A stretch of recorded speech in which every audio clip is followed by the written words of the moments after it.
We need to reimagine how we're delivering care here at Sanford and across the country. Technology is always evolving. The industry is full of solutions. Our consumers' preferences change over time. Our workforce is dwindling.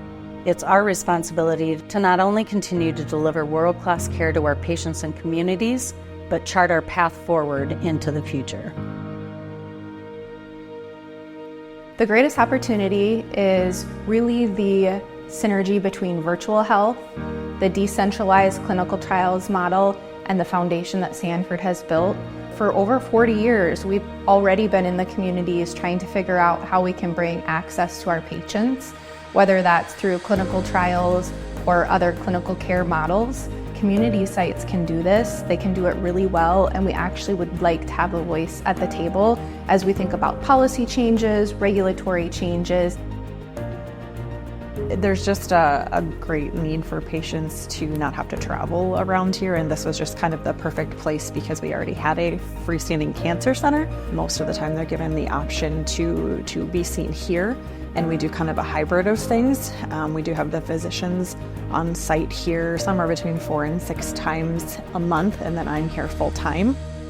Doing treatment closer to home was something that I am so thankful for. I would reach out with whatever question it may be. They would get back to me within, we're talking minutes. They either see me or they can see their physician in person, or they can do telemedicine visits in between too, so that they get all of their care here and have much less travel time. I have patients that travel upwards of 2.5 hours one direction to come to see me for care because there aren't other options regionally.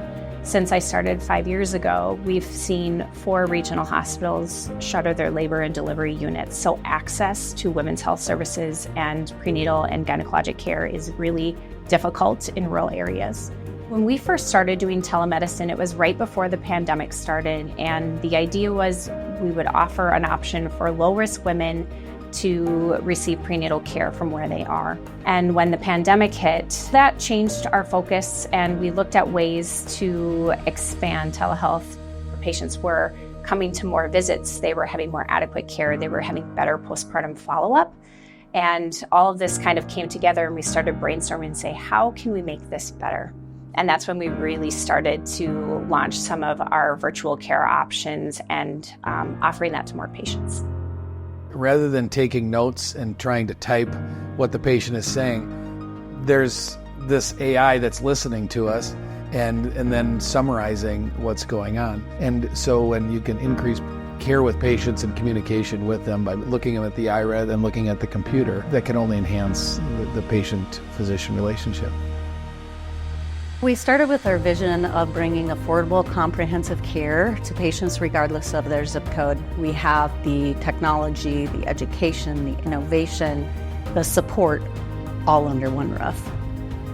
We've seen education and the delivery of education change over time. We've seen more online learning. We've seen more skills-based simulation. And I think virtual reality is just one component of how we're going to see education and training our next generation workforce into the future. The work that we do will not change, but how we do it must.